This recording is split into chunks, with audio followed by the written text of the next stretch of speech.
Yep. Okay, I think we're ready to get started. Good Sure. evening. Good evening, everyone, and thank you for joining us. I'm Robin Wilson Payne. I'm the Business Development Manager here with Beyond International. Tonight, we're excited to walk you through current EB-5 immigration landscape and introduce our rural EB-5 project in Kona, Hawaii. We recently received I-956F project approval. So we'll also share insights from one of the leading immigration attorneys in the EB-5 space, Joey Barnett, and our CEO, Jenny Zhan. As a quick reminder, please feel free to drop any questions in the chat box throughout our webinar, and we'll address them during the Q&A. So first,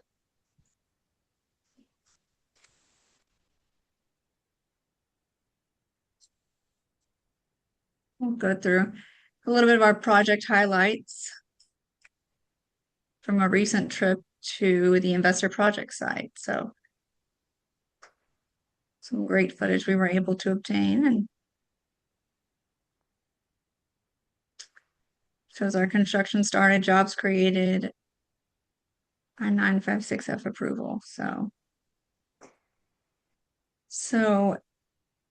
the title of this, we're calling it Beyond Paradise 1, the crown jewel of rural EB-5 investment. We believe strongly in this project and we're confident in the future, but would love to tell you more about that through Jenny and through Joey as well. So our agenda today, we're going to cover first, Joey Barnett with WR Immigration is going to discuss where employment-based immigration stands today, including the source of funds consideration, I-526E approval trends, and potential visa retrogression. Next, Jenny Zhan, our founder and CEO of Beyond International, will walk us through how to evaluate EB-5 projects in today's market, the role of the NCE manager, and an overview of Beyond Paradise 1, our rural EB-5 project. We'll then open the floor for questions and discussion. Again, please feel free to submit any of those questions at any time. First, I'd like to introduce Joey Barnett. Our first speaker is a partner at WR Immigration. He's one of the leading attorneys practicing in the space. He has more than a decade of experience focusing on investment immigration and business immigration, representing both investors and project developers. Joey also serves as vice chair of the EB-5 committee for the American Immigration Lawyers Association and has handled hundreds of EB-5 investor petitions. Joey, thank you for joining us tonight. Now that we've walked through the project overview and the current EB-5 landscape, we'll hand the floor over to Joey, who will walk us through the immigration perspective and what investors should understand about today's EB-5 environment. Actually, first I'm going to introduce Jenny. So Jenny Zhan is our CEO, founder of Beyond. She leads Beyond's investment management platform and specializes in private credit investments backed by real estate assets. Under her leadership, the firm has grown to manage over 650 million in commercial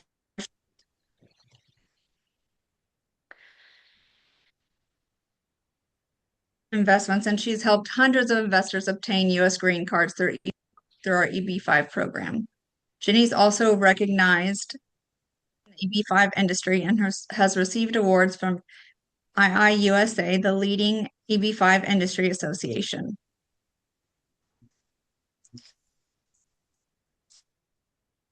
Okay, so on to Joey. Great. Thank you, Robin. And thank you to Beyond and to Jenny for inviting me to speak today. I've known Jenny for years. We've gone back, I think, 7 or 8 years at this point in Yes. EB-5. And we've worked on a number of projects together that have gone successfully for clients. So I was really, really happy and honored when Jenny asked me to speak for this new project that they have with the 956F approval, which, excuse me, is what every investor is looking for right now, particularly one in a rural area. And we're going to be talking more about that later. But it's my privilege to be here. And this first slide, what we're going to be talking about, I think, is really the opportunity that people have right now, in particular, folks who are in the United States. but also those who are out of the United States and stuck in visa backlogs. EB-5 is a very popular avenue for a green card because of some of the other restrictions that are going in some of the other employment-based areas, whereas EB-5 is kind of wide open. And so, for example, a number of clients of mine are in the United States. They're on F1 or H1 or L1, but they're stuck in visa backlogs. They're Chinese or Indian nationals. They have EB2 or 3 priority dates of 2016, 17, 18, or even later. And they're looking at the slow movement of the final action dates, and they're saying, we want to be more proactive. We want to take um, a, a more meaningful step towards getting a green card for our family, and they're turning to EB-5. You know, the hard part with EB-5 is affording it. And people who have the money can take advantage of this EB-5 opportunity, and they can go and really find projects where the immigration side of it and the financial side of it, the risks can be very much mitigated by choosing the right project. And so when you put that all together, it's why a lot of people in the United States are turning towards EB-5. Historically, most of EB-5 investors have come from outside of the United States. But over the past couple of years, that has changed. And it's for people who are inside the United States just as much. And they are taking advantage of this concurrent adjustment of status opportunity that just didn't exist before 2022 for EB-5 investors. You also look at the other employment-based categories that are out there, and most of them have backlogs. Even EB-1 has a backlog.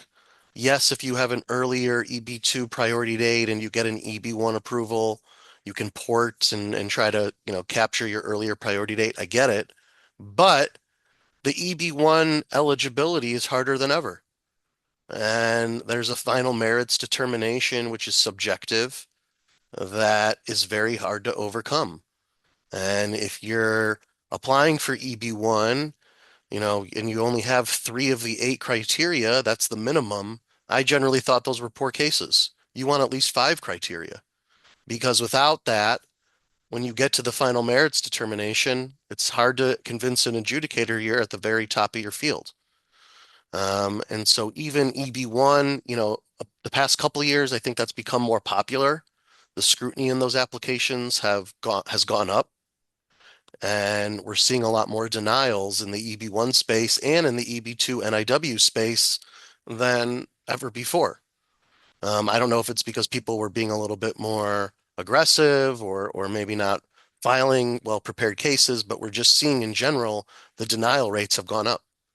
And when people are kind of looking at the different options, you know, you can get the interim benefits of an EAD and an advanced parole because you file an adjustment at the same time that you file your EB-5.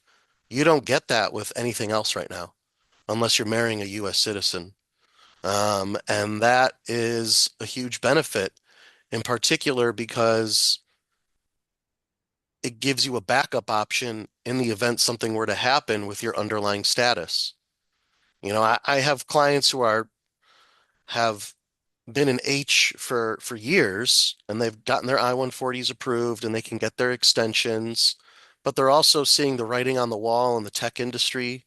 They're seeing, possibilities of H1 changes and weighted, different eligibility criteria, and they're worried about their jobs.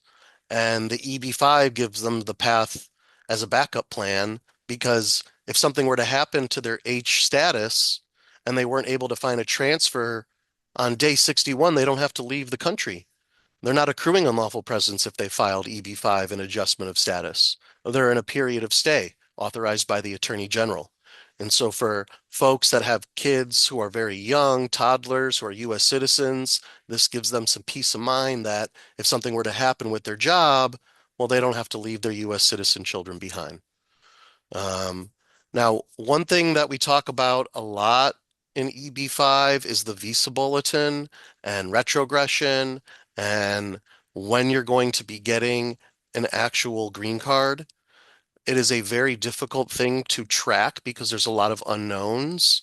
I invite people to look at our Chatting with Charlie webinar, which where we go into it for the deep dive. But for the point of this conversation, the way to kind of quote unquote beat the backlog, if you can, which I don't know if you can at this point, but if you can, it's to go with a rural project that has a 956F approval. That's the only way to do it. Otherwise, you're going to be stuck and subject to USCIS processing times. And what USCIS has indicated, and they even clarified it even more so last week, is that rural cases are prioritized. They're not adjudicating I-526s unless the 956F has been approved. And they seem to have different lines for I-526s when you file based on whether or not the 956F has been approved or not. And so here, for anybody who is listening to this to this webinar, or if we're on WeChat or wherever you are, you file your 526E now in this rural project that already has a 956F approval. That's the fastest way that you're going to get an adjudication on your I-526E. And what are they looking at in your I-526E? Your source of funds. How did you earn the money that you invested into the company? They don't care about your net worth. They don't care about your money that you're not using for EB-5. They care about showing how the specific funds that you're using for this 800K investment was made. That money can come from within the United States. It can come outside the United States. It can come from both. It can be multiple sources. There's a whole host of varieties of sources for EB-5 that work. You have accumulated salary, great. You have RSUs that you want to sell, great. You have equity in your home and you want to get a HELOC, great. You want to get a gift from your friend, that's acceptable. Show me how the friend earned the money. You want to get a credit card advancement, go for it. That's fine. You want to use your brokerage account and get a security back line of credit, go for it. You want to use your 401k and get a loan using that as collateral, go for it. They all work for EB-5. So clients can sort of piece together their source of funds from a bunch of different sources. And that's what you want to work with your immigration attorney on to make sure that you have the documents to back it up and to be able to tell a credible story that all this money was lawfully obtained. One of the things that is very in vogue right now is actively in the process of investing or partial funding, where you don't necessarily put the full 800K in at the time of the I-526 filing.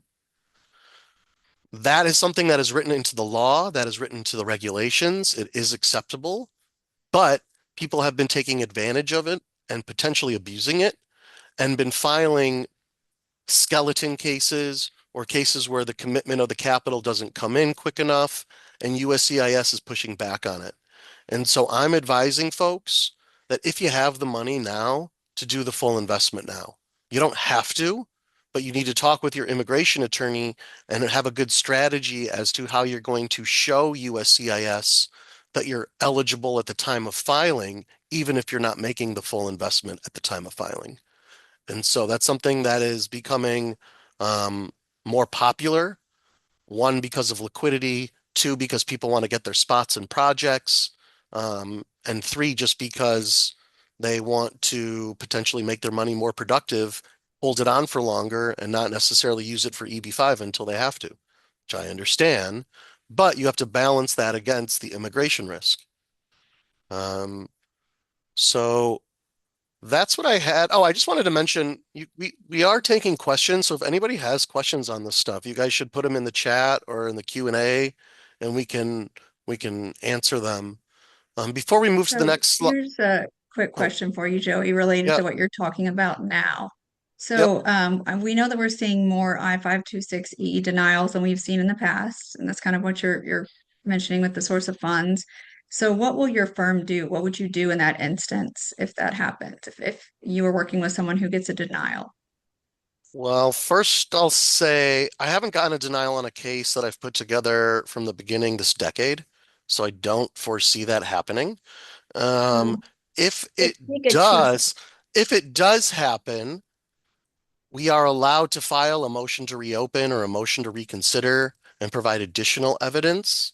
But really, we want to avoid those situations. If they deny your I-526, they can deny your I-485s, even if you have a motion to reopen pending, and it becomes a mess if you're not maintaining your status. Um, but before we challenge a denial in federal court, which we can do and have done, we are now required to exhaust our administrative remedies, which involves an appeal or to the Administrative Appeals Office within USCIS. That's not really where I want to be honest. I want to go to a independent third party, not like a USCIS appellate body, but we can. So there have been speculations that since many applicants were under rural in the past, rural is going to retrogress first. What is my take on that? Okay, so we do believe that because USCIS is adjudicating significantly more rural cases first, we are likely to see more visa use in those categories first. And even if there's twice as many rural numbers as high unemployment area, if they're adjudicating four times as many rural cases than high unemployment area, we can still see the rural retrogression first. That being said, because of the way that they process it, it doesn't matter necessarily if a rural 526E has been filed as opposed to a 956F been filed as opposed to a 956F been approved because they're not going to touch any 526E associated with a project that doesn't have a 956F approval. So even if you guys file later, you could still potentially get your visa before somebody in the rural who isn't going with a 956F approved project because of the way that their lines are now structured. And so again, I've been saying this for months. I think people need to expect to have some sort of wait time and that there is going to be a final action date in place, potentially when the I-526 is approved. But this is the way to do it. If you're going to beat it, you need to do it with a rural 956F. That's really the only strategy based on what I'm seeing in practice. Um, Someone asked a question about, let's say I don't have the full 800K and I do in a partial investment and then file the 526. Per law and USCIS guidelines, how much time do we have to do the remaining investment? Well, that's the problem. There is no USCIS guidelines or law, and it's based on adjudication. In the past, I have said 6 to 12 months. Now we're seeing some RFEs that come in as quick as 3 to 4 months saying, hey, you've only put in 200K. Where's the other 600K? And if you don't respond to that RFE showing the full 800K investment, they will deny your case. And so I generally say that if you're going to be doing partial investment these days, you really should have the balance in, have some expectation of having the balance in within as quick as 120 days. If you can't do that, you're opening yourself up to a potential risk. There's also the yeah, we could have a whole webinar about actively in the process of investing. Um, it's opaque and it's a gray area, and I think it's better at this moment in time to be conservative than being a little bit riskier on that. Is a preferred source of funds, a particular source of funds preferred versus others? For example, RSU versus HELOC? No, the answer is no. It's not, one's not preferred. In my point of view, what's preferred is which one can we document better? But, that being equal, USCIS isn't more likely to approve a case because it came from a RSU versus a HELOC versus a gift from your uncle abroad. It's about documenting how you lawfully obtained the RSU or how you earned to the um, money for the down payment on the home that you're now using for the HELOC, or how your uncle earned the specific money that he is then gifting to you. It's all about documenting how the money was earned and how it was transferred to you. Um, Now, Okay. that being said, I love RSUs. I think it's the cleanest. It's the easiest to document. It's the easiest for USCIS to approve. It makes a lot of sense. Yeah, I've worked for this company. It's been very successful. Part of my compensation were the RSUs. Here's my account showing that they've accumulated it. Here they are, they've vested. Here they are, they've sold. Now I transferred it to the project. Very easy story to tell. All right, I So think that, another question, and this yep. might relate to both Jenny and Joey, but Joey, since we're talking with you right now. So the question is, I've seen other projects on the market that are not rural. What are good reasons to consider those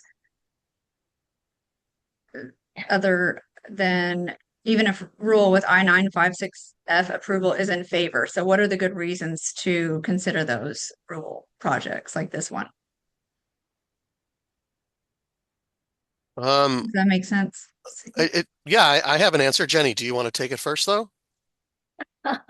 Frankly, I if you want to get immigration, you guys come here for EB-5, it's always immigration first. And the USCIS already point the priority route, for immigration. So just follow what USCIS said. You know, this is I don't see any reason, don't go to your rural and with 956F approval if you have choices. Okay. Please, I would Joey. agree. I would agree with you. If the real goal of this all is to get your green card the fastest, rural is the way to go. There are some people out there who have, for example, an EB-2 priority date of 2023. So their priority date will become current when they're 240 years old, right? And so you're gonna get a green card faster with high unemployment or rural, right? And maybe they're okay with sitting in a longer line with high unemployment area because either way it's faster. I don't know, but all things being equal, including, you know, repayment and job creation and all of that other stuff, it doesn't actually make sense. Um, the high unemployment area at this point, it just doesn't stack up next to rural. And you Um, kind of answered this earlier, a little bit, but so there have been speculations that since many applicants were under rule in the past, the rule is going to retrogress first. What is your take on that? That can be a chat with Charlie, I know, but yeah, based on the data that we have, well, first of all, in theory, yes, that is what's going to happen. The question is when, and that's what we don't have the answer on. Based on the data that we do have, it doesn't seem like they're issuing enough of them in this fiscal year to have a final action date through September.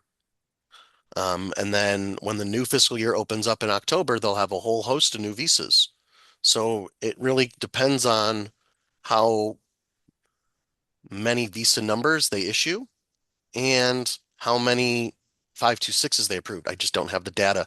I will say I did a FOIA at the end of last month, Jenny, or at the end of January about USCIS like receipts and approvals through the end of January, and we're suing them tomorrow on it because they haven't given us the data. So hopefully we'll have a little bit more visibility into what we're seeing and the line that exists before people who are filing today.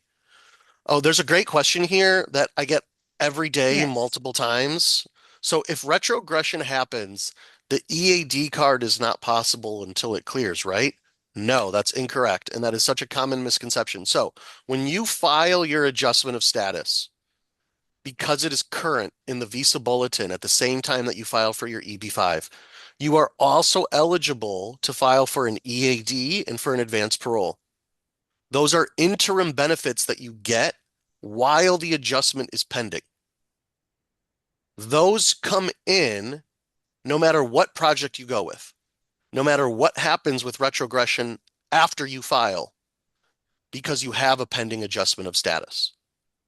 And so if you file tomorrow and then retrogression happens April 1st, USCIS will still be required to adjudicate your EAD, will still be required to adjudicate your advance parole, and you can indefinitely extend those until your priority date becomes current in the future. Yeah, it's a good question. I get asked Thank you. that all the That time. was a great question. So I think we've made it through the questions for Joey at this point. I'm sure there'll be more as we go, but at this time we'd like to thank Joey for his valuable insights on the immigration landscape. And now that we've covered the broader EB-5 environment, the next step is understanding how to evaluate projects and structure investments in today's market. So to walk us through that perspective, I'm pleased to introduce Jenny Zhan, the founder and CEO of Beyond International.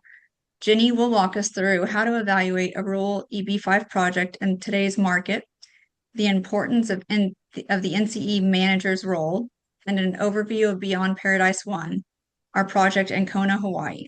Jenny, thank you for joining us, and I'll hand it over to you. Thank you. Thank you, Robin. Let's go to next page. And now I actually reviewed, I actually joined a lot of EB-5 discussion groups on WeChat and also on WhatsApp. And there are some very interesting notice I find. And that's why, because I have deal with our team and I deal with EB-5 for since 2013. I have seen so many projects. Personally, I helped 1,200 people not only receiving green card and also they are actually their projects actually is in shape, and they eventually in the process get the money back. So therefore, I had too much experience with real estate and also with the EB-5. And I have to say, EB-5 is one of the aspects of real estate investment.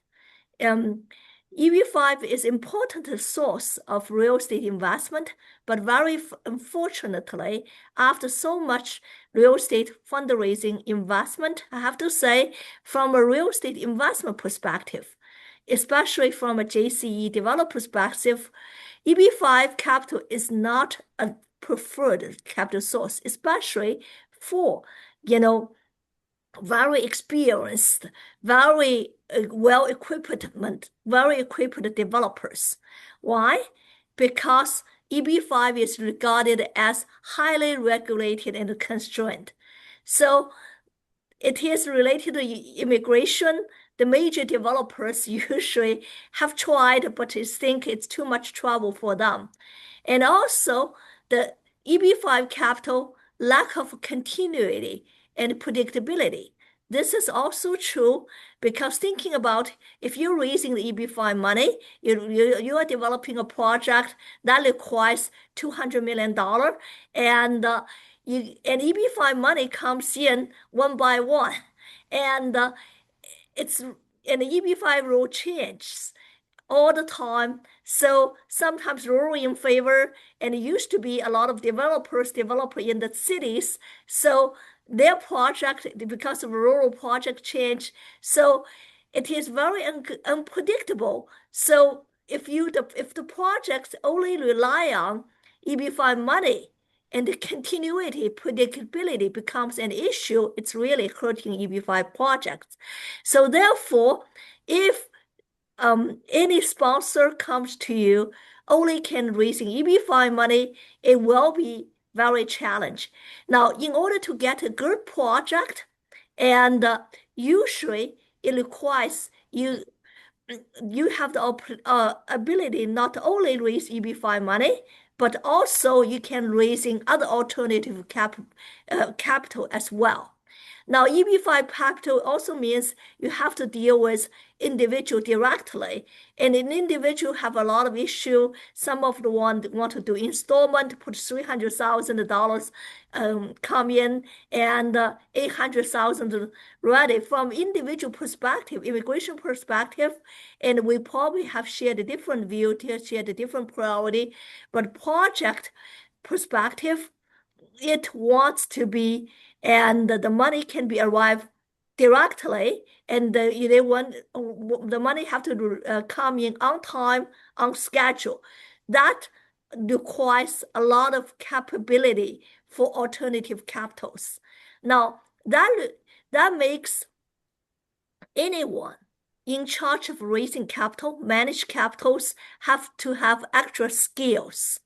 Now, EB-5 attractive, there's the only reason for EB-5 is attractive is to high quality EB-5. If you EB-5 money have to attract high quality project owners, EB-5 capital has to be cheaper. And the NCE manager can provide the alternative capital sources other than just EB-5. And I have to say, this is a strength for Beyond. And Beyond, as well as our team, was first one on the market, and even started, 7-8 years ago. I was just met Julie. We were the one innovatively created bridge loans, introduced bridge loans to EB-5 industry, which allow us to save a lot of projects, and also help us can secure and have the reputation to secure high project and high quality projects. And, to a lot of, desperate project owner, and EB-5 is the last source of capital because they can't raise money. Therefore, in the EB-5 projects, if someone just try to attract you for high return capital, most likely this is a trap instead of a real high return. And the bottom line, if you want to looking for a good EB-5 project, you have to choose a high quality NCE managers and don't fall into the desperation traps. And I also sometimes I think Robin probably face a lot of challenges. Some people ask you, what kind of return I can get, from EB-5 project? And frankly, your focus shouldn't based on returns. It should focus on whether it can give you a good project, it can support you get green card quickly. And also, is that the project can help you, can become have a lot of risk aversion protections to you, and help you receive your principal back safely and also quickly. I want to emphasize on that. A lot of people probably studied the sustainment of EB-5 period. Very few projects in this market I can challenge, and allows you, after you fulfill your immigration sustainable period, and you can raise your hand, ask for money back. And this is the project among the very few projects. Actually, we provide 180 days. If any reason you don't want to do EB-5 or you fulfill sustainable period, you want to take your money back, we can do so. And this is our differentiation. This is because we understand EB-5. We see so many projects before, and we did so many projects before, and we were thinking about for our EB-5 investors. Go to next page.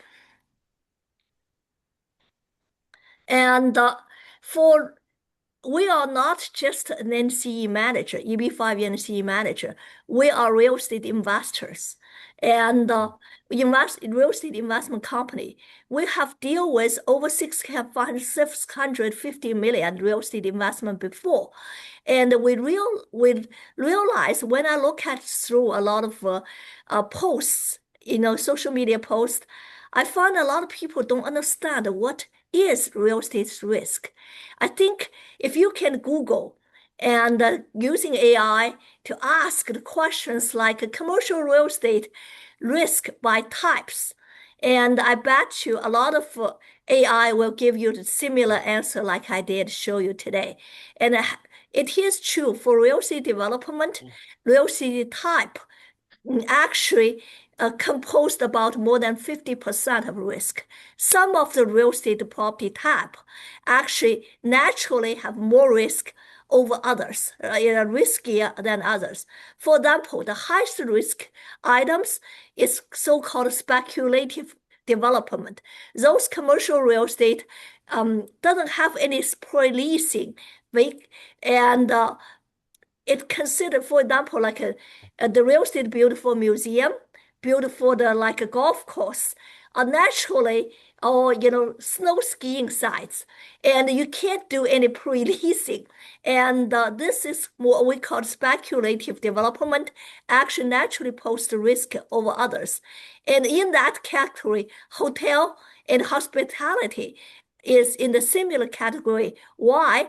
The success of a hotel is really rely on how you operate it. And you don't know at the time you build it. Until you start to operate, you will know actually how it will go. And it basically is a lot of unpredictability on exit strategies. And the bank, when we evaluate exit strategy or anyone execute how to sell this hotel or provide refinancing, there's no way they can give you any kind of clear guidance until it operates for 2 to 3 years. Just like I mentioned, the quicker you can exit actually is another way of provide your savings and provide your safety. So therefore, hotel is definitely is a difficult category. And in the consider as moderate risk category, retail development, office development, industrial warehouses. If those development already have substantial amount of pre-leasing, although they already have pre-leasing, they still belong to the medium risk category because economic environment could change and business environment could change, and all these type of things can change the usage and the business thesis of uh, all these properties. Now, the lower risk have to go to the residentials, multifamily developments, and for sale housings. Usually it's much easier to get a loan from the bank. The reason for that is those are considered as a lower risk in real estate development category. No matter what happened, people need to live. And the worst of all, you just sell cheap, especially for sale housing. You sell cheap, and if you are in the senior position, stay in the senior position, you can get some money back, at least get some money back for sale housings. And therefore, when we are served as NCE manager, Robin, please go to next one. What we do, we intentionally looking for sale properties or apartments, residentials, and we focus on that category in order to mitigate the risk to our investors. And another AI-derived real estate developer risk spectrum also tells the aspects. And for regular speculative land development, speculative of hospitality, in the regular development, in very commercial driven development, it usually targeted RR, targeted return, it should be over 18%. So I don't see any EB-5 project promise you to get 18% type of return. The reason for that, for such kind of command high return in the regular commercial world is also because of their risk. Let's go down. And the another development challenges people need to avoid is development have different stage. The earlier you go, the risk you are in. And the highest risk for real estate development is called the regulatory risk.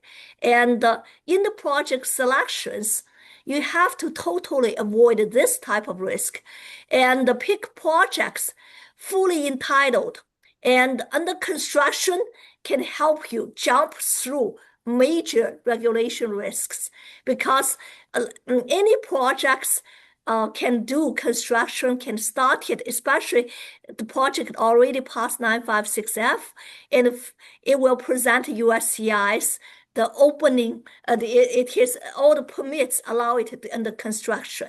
Now that this is something is have to be very, very careful. Never do any project, it is not under construction.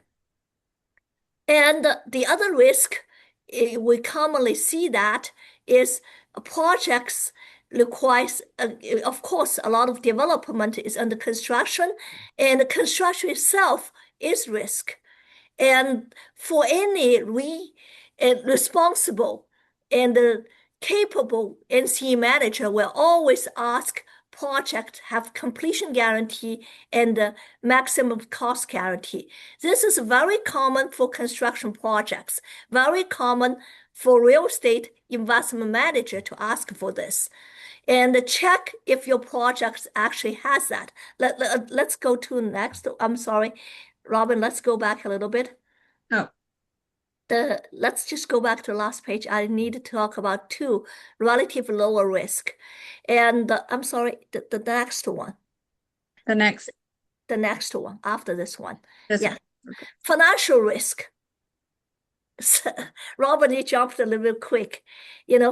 Just one page. I know. I decided to be a little ahead and not have you the other thing is ask. Financial risk. Basically, whether you have enough funding. This is very important for EB-5. In EB-5, you ask the NCE manager, if you can't raise the fund, if anything EB-5 has changed, how you deal with enough funding to help finish the project and help finish the construction. And so your ability, the NCE manager's ability to raise non-EB-5 funding becomes very critical under this to mitigate this risk.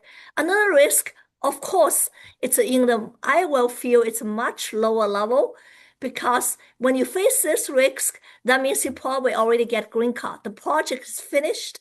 That's called market risks. And the market risk for sale housing, it's very easy to compare because you look at the local Zillow data, look at the local like Redfin data, what kind of housing prices is selling, and is that reasonable to sell such type of housing and at this type of price? And if your position is in the senior position, and for the for sale housing, the worst of all, you probably may drop the price a little bit, and the developer doesn't have a profit or to have a lower profit, but you will still get your money back. So the loan to value and the loan to the cost is very important here. Our loan to value and the loan to cost is at 15%. That means you have to dramatically drop the price. We were facing a disaster, even in the 2007, 2008, when we faced the financial crisis and the housing price has never dropped to, 80% of level. In order for you to lose money, the price have to drop to 85%. This is almost impossible to happen. Let's go to next. Okay, now for the NCE manager, and that's why before people was coming to this webinar, Joey and I had a discussion. Actually, regional center is, a lot of people heard about regional center. Regional center actually is mostly misunderstood concept in our industry. And Joey has to agree with me because of the early stage history, regional center was set to allowed to count indirect jobs. So it exists, right now until today. Although some of the regional center and NC manager may have overlap with rural project, very few regional centers and NC managers actually has overlap. The reason for that is good rural projects is so rare to find. And some of the regional centers, so-called regional center network alliance, they rent regional centers. Some of the NC managers, although they have regional center in other places, they go to the new places, they have to also rent a regional center. So who is the key? In regional manager, regional centers, what their main job is count indirect jobs, make sure the USCIS complies. But it is the NCE managers have to monitor the investment day in and day out, and make sure the project can progress, in the meet the budget, meet the guidance. If something goes wrong, an experienced NCE manager, with very strong property, background, very strong real estate background, knows how to jump on, reorganize the team, and find more capitals come in to allow the project to finish. So NCE manager, they have to prepare every day and has the capability to jump on and finish the project and make sure your money can get the money back. So that position is so important. What consists a good NCE manager? It should, first of all, has a desire to return your money back. EB-5, I have to say, is a one-time, one-shot business. For most of people, EB, they will not come back. Okay, for a lot of regional centers, their clients will not come back and to do the EB-5 again. And for only a few of our NCE managers today on the market has a really desire, have a recurring to keep their investor happy. I have to say Beyond is among one of them. And the reason for that, why? We are investment manager. We want you to get the money back and reinvest with us for other real estate projects, so you can receive 18%, 15% IRR returns. And this is the time you can ask what kind of return you can get. Really not the time you ask for EB-5. So the quicker you get money back, our other kind of business will receive more capital. Could help you to invest and make your money and to generate more monies. And and the NC manager got to have the ability to manage development projects during each project phases. In Beyond's life, we saved a lot of projects. We jump on and become sponsor and help the project being finished and get our clients' money back. We have a proven track record in raising non-EB-5 capital. As a matter of fact, we were the one invented the bridge loan concept, introduced the bridge loan concept to the EB-5 projects. Let's move on. So of course, JCE manager developers is also very important. But very important, we have to see JCE manager, their number one goal is developers, their number one goal is provide a return to their shareholder. EB-5 capital, a lot of them is in the debt format, you are in the safety format, but it is not their interest to make sure, your money, has, you meet your EB-5 goals. You can make sure your money will come back on time and come up quickly. So it's up to the NCE manager to deal with JCE manager day in and day out and to make sure they are on schedule, can deliver.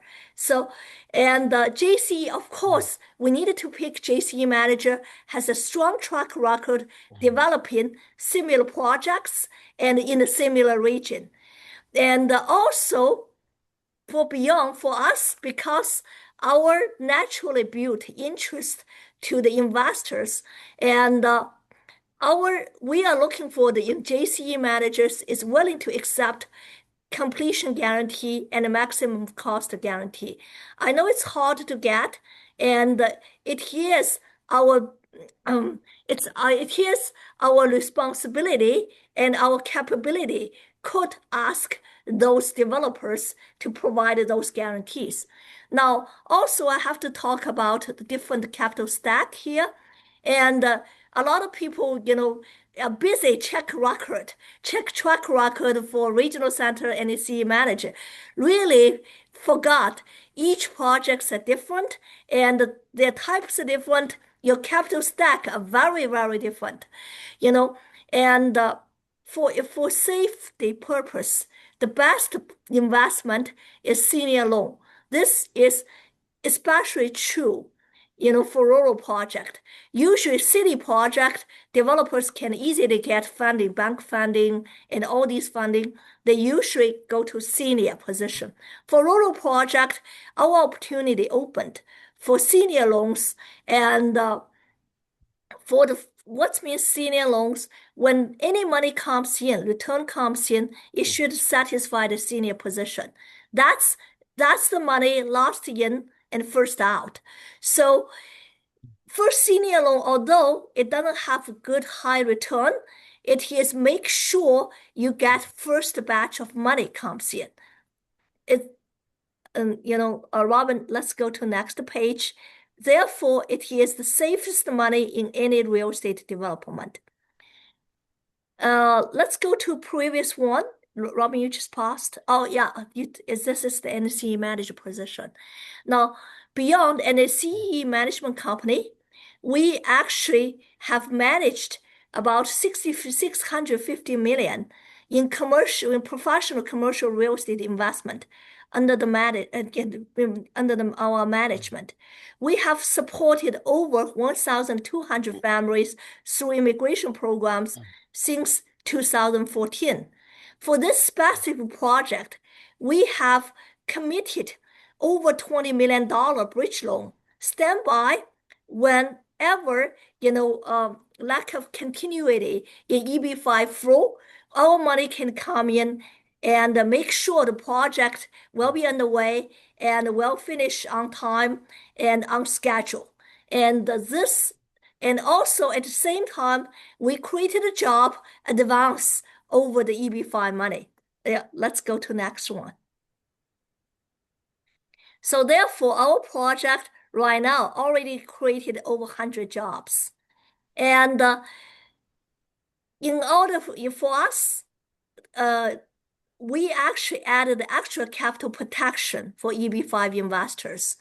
You probably could see in a lot of projects, it's very common to tell you if I-5 to 6E deny, they will refund in 6 months. We actually shortened that to 3 months. The unique part of our project, if you do any immigration withdrawal, or you feel your immigration has been actually past the sustainable period, you can ask us to withdraw your capital. We will refund all those capital within 6 months. This is very unique and compared to a lot of projects, this shows our commitment to not just for the project, our commitment also in line, our interest is also in line with EB-5 investors. The tricky how to do that is also we do have extra capitals available, can always replace the EB-5 capital. This is unique. This is our differentiation. Let's go to next one.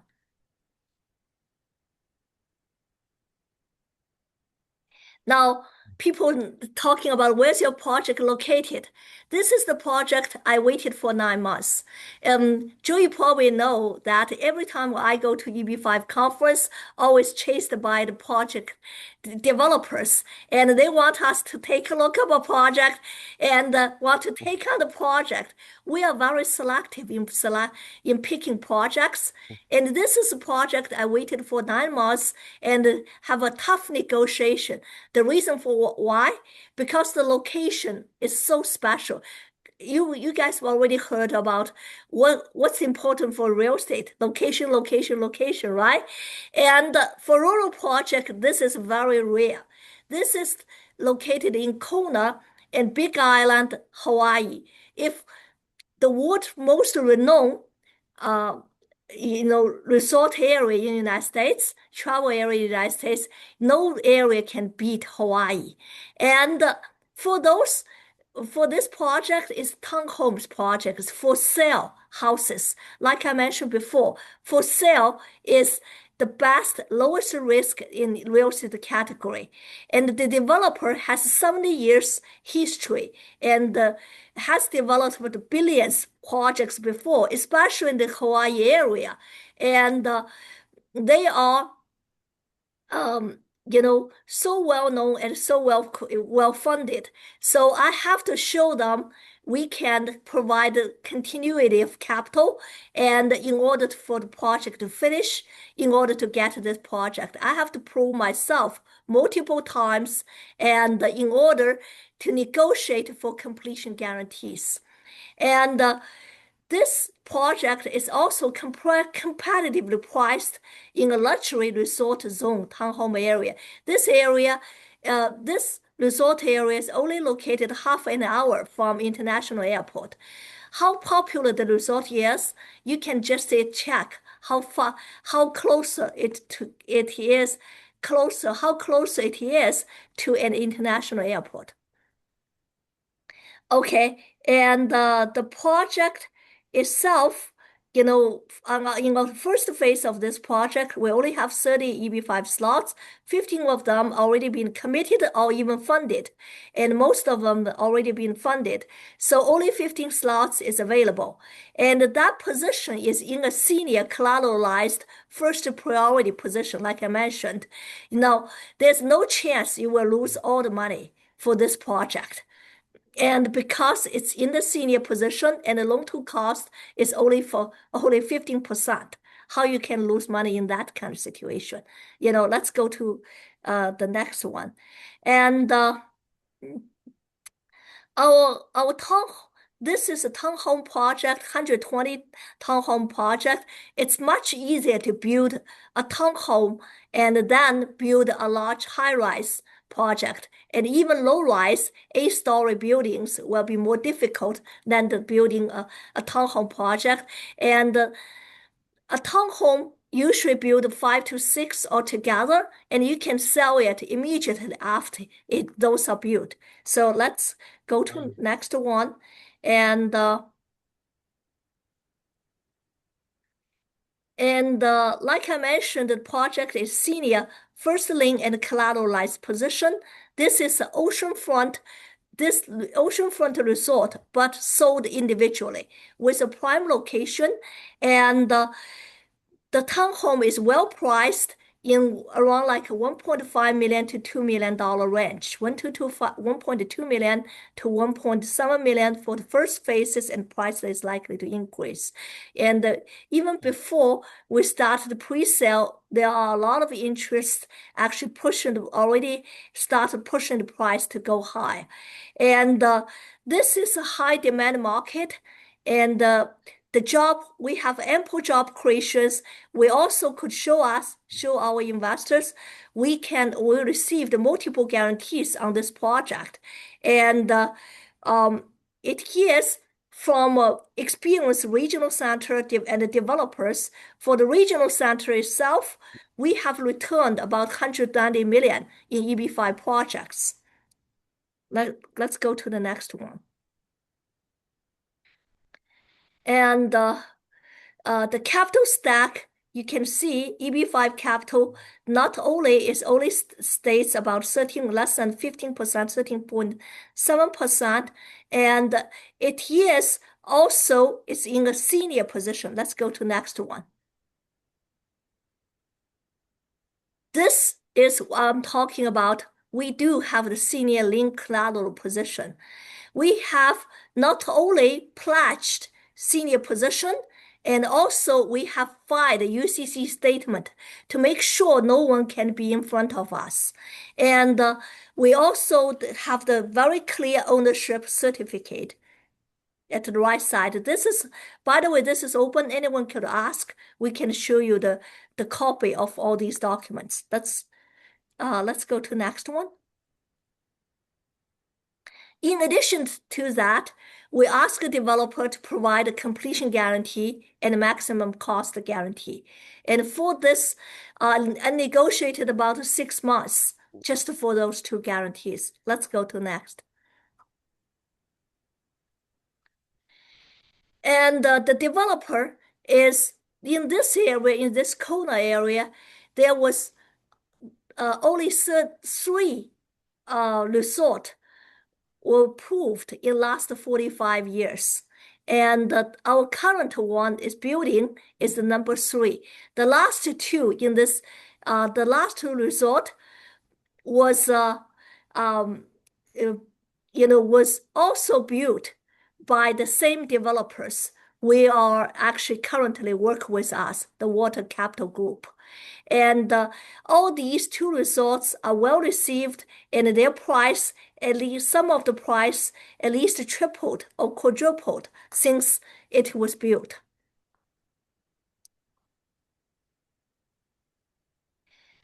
These are the pictures, latest pictures we received during our last tour to the Kona website, to the Kona site. Let's go to the next one. And now the construction is underway, and the pre-sale will start in middle of 2026. And since we're in California, and Hawaii is the number 1 interest for a lot of Hawaii residents or West Coast residents, and including people in Canada and in Washington State's area, Hawaii is our number 1 resort area.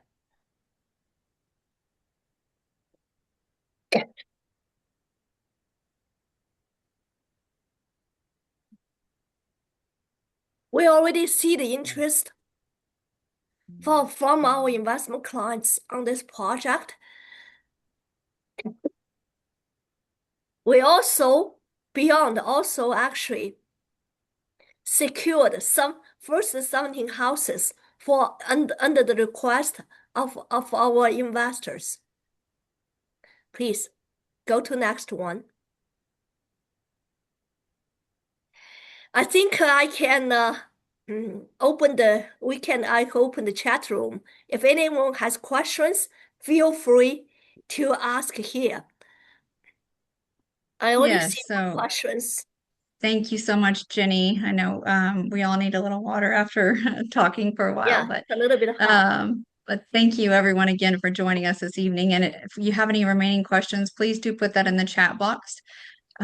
We hope this session has been helpful in providing insight into the current EB-5 immigration landscape and our Kona Hawaii project as well. So again, we're opening the floor up for questions, but in the meantime, we're going to post 3 real quick questions, a poll. If you wouldn't mind answering those, it would be very helpful. Sure. Our group. Oh, we do have a question like time. So what is the loan term for the Hawaii project? Jenny, if you want to answer that. Yeah. The long term, basically when you talk a long term, you actually have 2 loans. One, the NCE. NCE should have a loan with the developer, with the JCE. That was with the project. So that long term is 3 + 1 + 1. And for our investors, and we do have a similar kind of long terms, but we have a withdrawal clause. The reason we can do a withdrawal clause is because we can provide an alternative capital and still fulfill with GCE's agreement, at the same time provide flexibility for our investors. Thank you. Okay.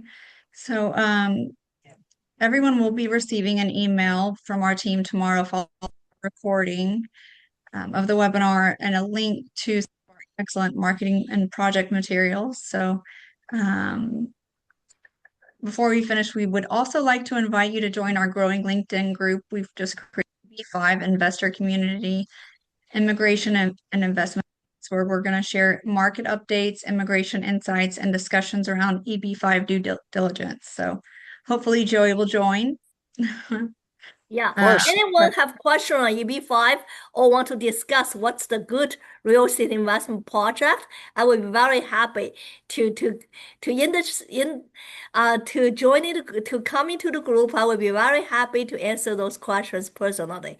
And I have to say, probably in the real estate, in the EB-5 industry, we are the real estate geeks, and we are very happy to share our experience. And now, any questions, Robin? You have 3 existing questions. So looks like we've got someone that says, I've been trying to and not much luck. Well, that is unfortunate.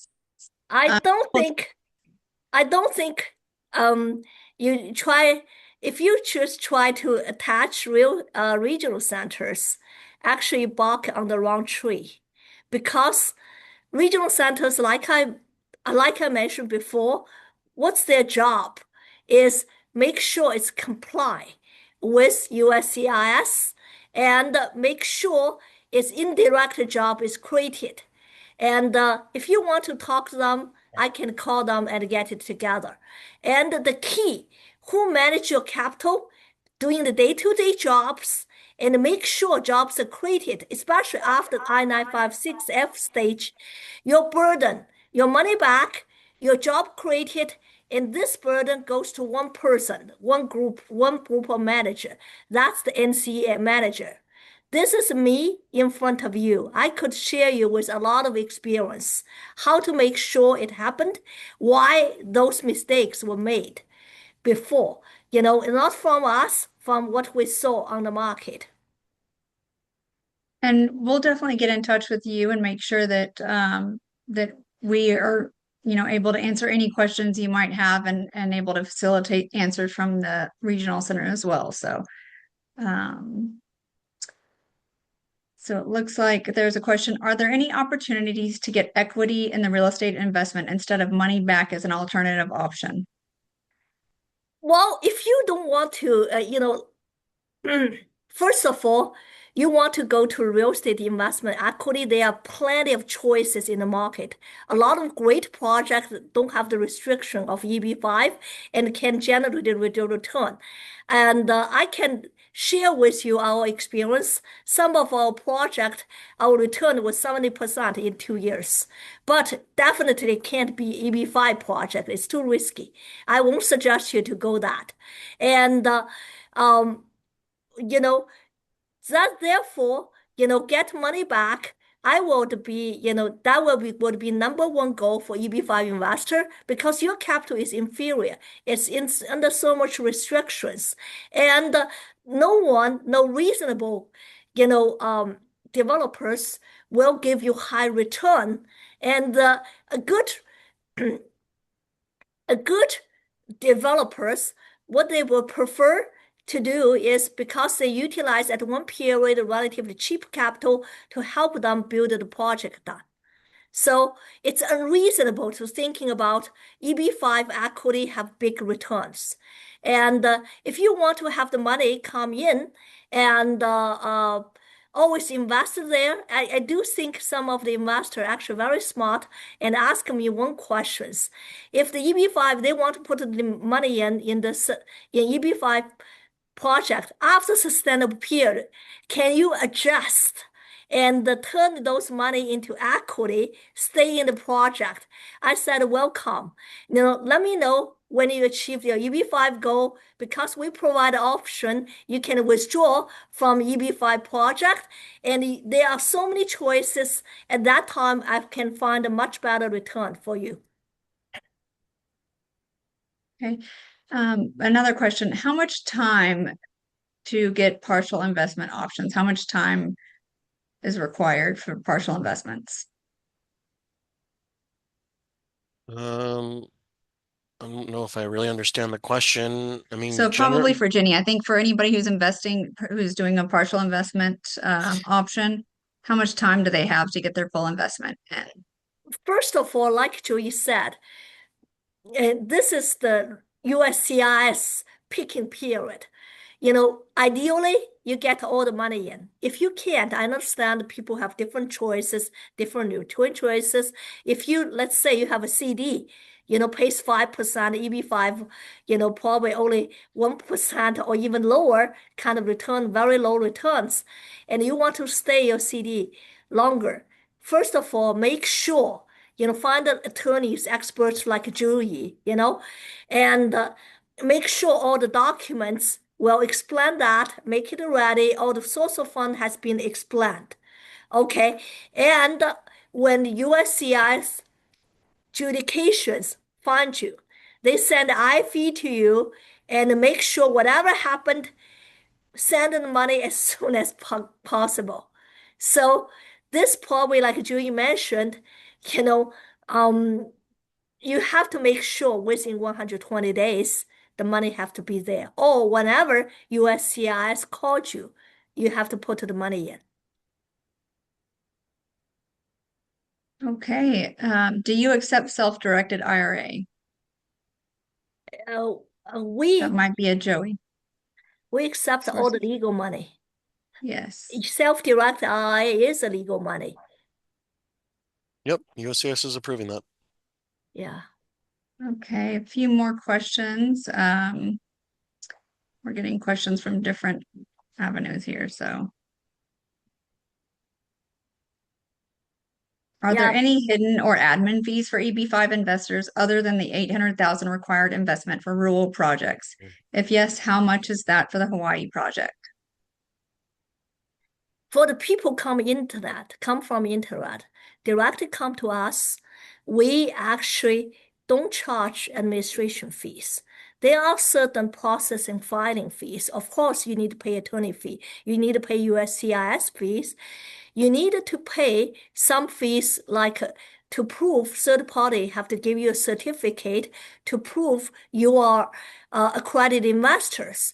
Although we can give some specials for the people can come to sign up with us, go through a credit investment check before March 15. We can pay for you, but this is the money suppose you have to pay, and also some documents is in foreign language. You have to find that translate for you to those third party fees.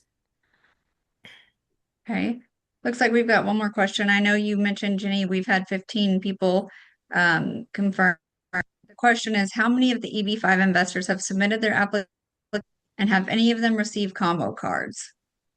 We have people receive combo cards from the early stage, and we do have 12 people, 15 people committed, 12 people, and is submitting application or already submitted application. Most of them already submitted the application, so their spot actually is secured.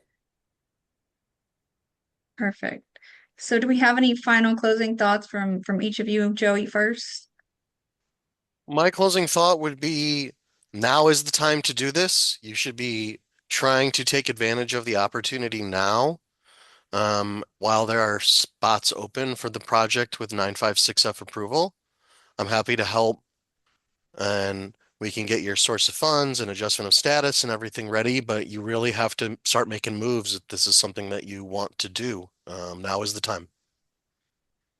Thank you. Jenny? Yeah, the following remarks, like Julie said, it's the time to do EB-5. And I know most EB-5, a lot of EB-5 applicants are very successful, smart people, and you are the experts in your area. In terms of EB-5, in terms of real estate, there are, we can't just shift based on our common knowledge. Some of time we can check with AI. Some of time I will be very happy to discuss with you directly. And if only one advice, I can give it to you because, in terms of EB-5 project, because that NCE manager is so important. First thing you look at if you look at your PPM, find who is your NCE manager. If you have chance, probably talk to him or her directly, and ask questions and check if there's one tough question you can raise to them. The tough question is, what if the project failed? How you, as an NCE manager, to save it? Did you have the experience to save it before? This is Thank the you. tip I'm willing to share with people, no matter you select our project or not. Great advice. We appreciate that. Well, thank you both for your time, and thank you everyone for taking time out of your evening to join us. We look forward to continuing the conversations, and we will definitely be reaching out to those who mentioned they would like to talk with us. So feel free to contact us. And again, you'll be receiving an email with the recording and some marketing materials tomorrow. So thanks Thank again, and we you. hope you have a great evening. Yeah, thank you. Have a good evening. Thank you.